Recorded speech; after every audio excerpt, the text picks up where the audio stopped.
কারণ ছোট এসএল বড় এসএল দিয়ে কোনো লাভ নেই। এখানে দেখুন এসএল লাগালাম আর সঙ্গে সঙ্গেই আমার এসএল হিট করে দিল।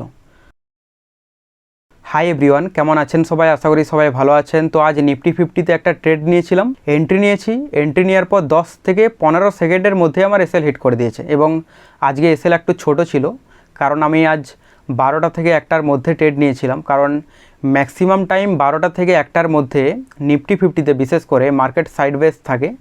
এবং ওই টাইমের মধ্যে যেহেতু ট্রেড নিয়েছি, মানে আমার সেট তৈরি হয়েছিল, বাট প্রবলেম হচ্ছে যে ওই টাইমে সেট তৈরি হলেও বেশিরভাগ ক্ষেত্রে সেট কাজ করে না। তো সেক্ষেত্রে আমি একটা এন্ট্রি নিয়েছিলাম এবং কনফিডেন্স যেহেতু লো ছিল সেহেতু এসএল আমি ছোট লাগিয়েছিলাম এবং 10 থেকে 15 সেকেন্ডের মধ্যে এসএল হিট করে দিয়েছে। আমি আপনাদেরকে লাইভে দেখিয়ে দেবো, কারণ আজ লাইভ রেকর্ড করা আছে।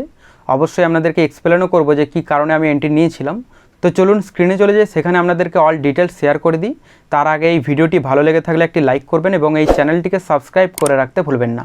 চলুন স্ক্রিনে চলে যাই। তো গাইস, এখানে দেখুন অপশানের ক্যান্ডেল কিন্তু একটা হেলদি ক্যান্ডেল তৈরি করছে এবং ইন্ডেক্সের ক্যান্ডেলও মোটামুটি হেলদি তৈরি করছে। এবং এখানে আমি যে বাই করব, মোটামুটি আগে এই ক্যান্ডেলটা উপরে গিয়ে ক্লোজিং হোক। অপশানের যে ক্যান্ডেলটা তৈরি করছে সেটা হচ্ছে ক্লোজ হয়ে গেলেই আমি কিন্তু তারপরে এন্ট্রি নেব। দেখা যাক। কিন্তু ক্যান্ডেল যেরকমভাবে একটা বিগ ক্যান্ডেল তৈরি করেছে তাতে প্রবলেম হচ্ছে বেশিরভাগ ক্ষেত্রে বিগ ক্যান্ডেল তৈরি করা মানে মার্কেটে এসএল হিট করে দেয়। এখানে দেখুন ক্যান্ডেল মোটামুটি ক্লোজ হয়েছে। আমি এন্ট্রি নেব যখনই এর হাইকে ব্রেক করবে। হাইকে ব্রেক করার পর কিন্তু আমি এখানে এন্ট্রি প্ল্যান করব।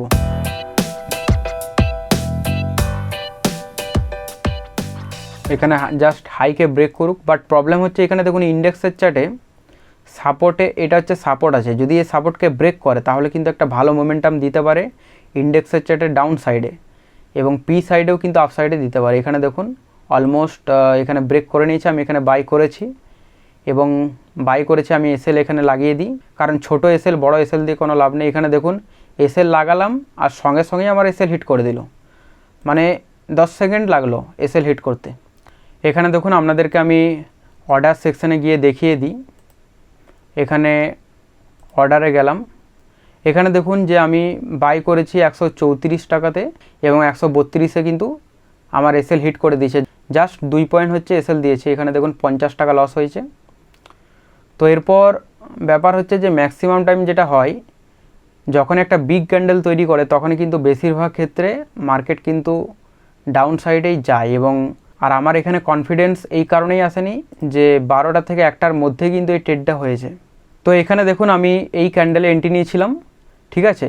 ক্যান্ডেলটা যখনই এখানে এর হাইকে ব্রেক করেছে তখনই আমি এখানে এন্ট্রি প্লেস করেছিলাম এবং এই ক্যান্ডেলের এখানে কিন্তু এসএল ছিল, ছোট এসএল 2 পয়েন্টের মতো এসএল ছিল এবং এসএল হিট করে আমি যদি ধরুন এখানে এসএল না দিতাম তাহলে কিন্তু আমার এত দূর কিন্তু লস হয়ে যেত। এখানে তো আমাকে কাটতেই হতো, কারণ এত বড় এসএল আমি এমনিতেই দিই না। তো সেই হিসাবে এখান থেকেই মার্কেট কিন্তু আপসাইডে মোমেন্টাম দিয়েছে এবং কত উপরে গেছে আপনারা দেখুন। যে আমি যেখানে এন্ট্রি নিয়েছি প্রথমে এসএল হিট করেছে। এখানে দেখুন আমি এই জায়গায় এন্ট্রি নিয়েছিলাম, এখানে এসএল ছিল এবং এসএল হিট করে মার্কেট যে আপসাইডে মোমেন্টাম দিয়েছে, কন্টিনিউ আপসাইডে গিয়েছে। এখানে দেখতে পাচ্ছেন ইন্ডেক্সের যে ক্যান্ডেল, এখানে দেখুন যে আমি এই ক্যান্ডেলে এন্ট্রি নিয়েছিলাম। তো এখানে প্রবলেম যেটা হয়েছে যে আমি সাপোর্ট হিসাবে, ট্রেন্ড লাইনের যে সাপোর্ট হিসাবে আমি এখানে এন্ট্রি নিয়েছিলাম। আমার প্ল্যান ছিল যে মার্কেট যদি কোনো কারণে এই সাপোর্টকে ব্রেক করে তাহলে একটা নিচের দিকে ভালো রকম মোমেন্টাম আসবে এবং এখানে মোমেন্টাম যদি আসে তাহলে অপশানের যে ক্যান্ডেল সেটাও কিন্তু একটা আপসাইডে দিতে পারে, এই হিসাবে প্রেডিকশন ছিল। বাট সেটা হয়নি। এখানে কি হয়েছে, প্রথমে মার্কেট এখান থেকে আপসাইডে গেছে, দেন কিন্তু ডাউন সাইডে মোমেন্টাম দিয়েছে। তো বেশিরভাগ ক্ষেত্রে অপশান ট্রেডিং এই জিনিসটাই হয় যে আপনি যখন প্রেডিকশন করবেন প্রথমে আপনার এসএল হিট করবে, তারপর আপনার সাইডেই কিন্তু মার্কেট যাবে, যেটা হচ্ছে আজকে হয়েছে। যে আমার প্রেডিকশন ছিল এখান থেকে মার্কেট ডাউন সাইডে ফল করার, বাট প্রথমে হচ্ছে আমার এসএল হিট করেছে, দেন ডাউন সাইডে মোমেন্টাম দিয়েছে। তো ঠিক আছে, কোনো ব্যাপার না, ওভার ট্রেড করিনি, কোনো রকম ওভার ট্রেড হয়নি, জাস্ট একটাই ট্রেড নিয়েছিলাম। আর ওভার ট্রেড করা মানে বেশিরভাগ লসের সম্ভাবনাই বেশি। আপনি যত ওভার ট্রেড করবেন তত বেশি লসই করবেন।